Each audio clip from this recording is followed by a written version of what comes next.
এত রং থাকতে কেন বন্দে ভারতের রং নীল সাদা করা হয়েছে? এর কারণ জানেন কি? আসুন জেনে নেই। এখন ভারতীয় রেলের যুগান্তকারী প্রযুক্তির বাস্তবায়ন হলো বন্দে ভারত এক্সপ্রেস।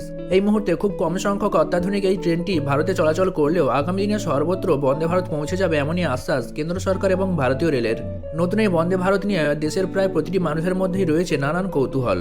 এই বন্দে ভারত এক্সপ্রেস ট্রেনটির গতি, এর স্বয়ংক্রিয় দরজা, আরামদায়ক চারদিকে ঘুরতে পারে এমন চেয়ার, বড় বড় কাঁচের জানলা, বাতানুকূল এবং অন্যান্য বিভিন্ন সুবিধা নিয়ে সাধারণ যাত্রীদের মধ্যে কৌতূহলের শেষ নেই।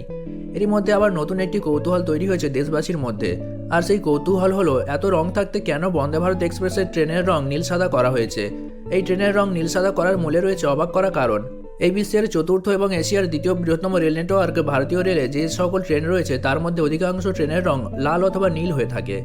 কোনো কোনো ক্ষেত্রে অন্য কোনো রং ব্যবহার করা হয়, তবে বন্দে ভারত এক্সপ্রেসের ক্ষেত্রে সম্পূর্ণ আলাদা। এই ট্রেনটিতে প্রথম থেকেই নীল সাদা রং ব্যবহার করার পরিকল্পনা গ্রহণ করা হয়। এই প্রশ্নের উত্তর দিতে গিয়ে আইসিএফের এক ইঞ্জিনিয়ার জানিয়েছেন, প্রথম দিকে ক্রিম, লাল এবং কালো রঙের ডিজাইন করার চেষ্টা করা হয়েছিল, কিন্তু ভারতীয় রেলে এর আগে কোনো ট্রেনে সাদা রং ব্যবহার করা হয়নি। সাদা রং তাড়াতাড়ি নোংরা হয়ে যায় বলেই তা ব্যবহার করা হয় না। অন্য কোনো ট্রেনে সাদা রং ব্যবহার না করার কারণে তারা সাদা রং ব্যবহার করার সিদ্ধান্ত নেন। তবে সাদা রং করার হলেও তা নোংরা হবে না এমনভাবেই ব্যবস্থা করা হয়। আর এই বন্দে ভারত এক্সপ্রেস ট্রেনটিতে নীল সাদা রং বেছে নেওয়ার অন্যতম কারণ হিসেবে জানা যাচ্ছে, ট্রেনটির ডিজাইনে ইউরোপের বুলেট ট্রেনের আদল রাখার চেষ্টা চালিয়ে গেছে ভারতীয় রেল। তবে শুধু নীল সাদা নয়, এর পাশাপাশি আরও রং ব্যবহার করা হয়েছে।